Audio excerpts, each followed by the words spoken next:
Jumpa kembali bersama saya Asri Gunawan di segmen Kompas Bisnis. Saudara, 34 bulan berturut-turut kinerja manufaktur Indonesia selalu di atas angka 50. Tetapi yang terbaru, untuk pertama kalinya kinerja pabrik-pabrik di Indonesia ini melemah. Data yang dirilis oleh S&P menunjukkan bahwa manufaktur Indonesia sudah masuk lampu kuning pada bulan Juli karena tidak lagi di level ekspansif. Kontraksi ini disebabkan berbagai tekanan, diantaranya penurunan permintaan, gangguan distribusi, dan juga kenaikan biaya produksi. Kita akan ke data berikutnya untuk melihat angka pelemahan industri manufaktur.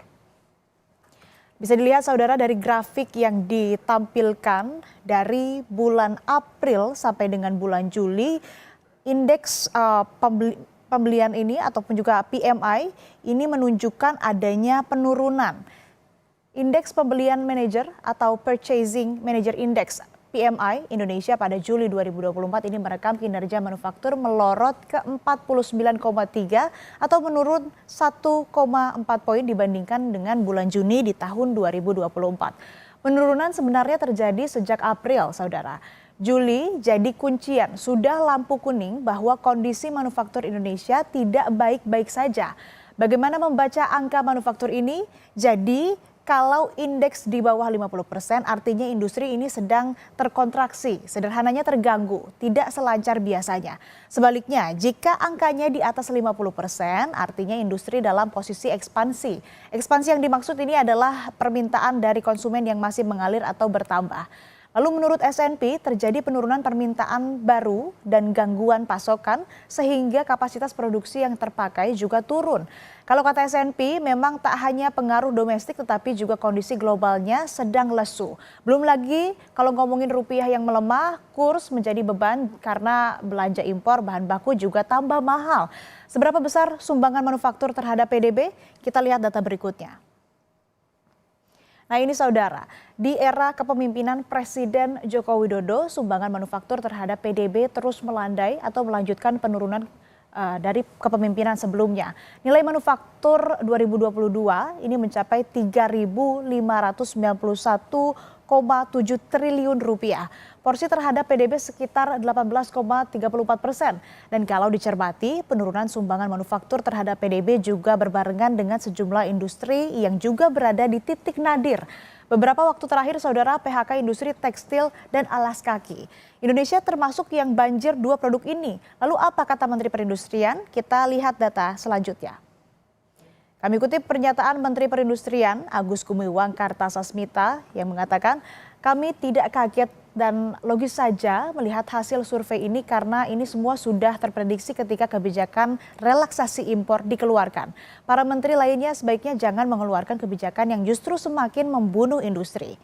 Nah saudara, peraturan Menteri Perdagangan nomor 8 tahun 2024 tentang relaksasi impor yang terbit pada Mei lalu ternyata juga dibarengi oleh kinerja manufaktur yang juga lesu. Tadi datanya sudah kami paparkan, Indonesia banjir impor produk Tiongkok, apalagi Tiongkok juga sedang kelebihan kapasitas manufaktur akibat permintaan global yang menurun. Sektor manufaktur punya kontribusi yang besar bagi perekonomian. Tak hanya menjadi salah satu sektor yang mampu menyerap tenaga kerja yang besar, sektor ini juga bisa menjadi motor pendorong pertumbuhan ekonomi. Ekonomi Indonesia pada triwulan kedua 2024 diperkirakan tetap tumbuh lebih dari 5%. Menteri Keuangan Sri Mulyani bilang perekonomian Indonesia tetap menunjukkan kinerja yang baik di tengah tingginya ketidakpastian global. Estimasi ini didukung oleh konsumsi rumah tangga, investasi, dan sejumlah faktor lainnya. Investasi diprediksi menguat seiring dengan penyelesaian target pembangunan infrastruktur dan investasi sektor swasta. Kebijakan pemerintah untuk menjaga stabilitas harga dan program perlindungan sosial Parlinsos untuk masyarakat rentan diharapkan mendorong laju konsumsi masyarakat. Pilkada serentak pada November 2024 juga diperkirakan memberi dampak positif pada aktivitas konsumsi.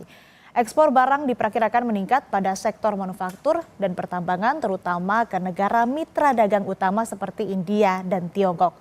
Dari sisi produksi, saudara, aktivitas perekonomian masih ditopang sektor manufaktur, konstruksi, dan perdagangan yang diperkirakan tetap kuat. Sampai dengan triwulan 1 menunjukkan kinerja yang baik. kami memperkirakan untuk triwulan kedua, berarti antara April, Mei, Juni yang sudah selesai akan tumbuh di 5,0% atau bahkan sedikit di atas 5% year on year. Ekspor kita untuk barang diperkirakan meningkat, terutama ini Q2 ya, untuk ekspor produksi manufaktur dan ekspor pertambangan.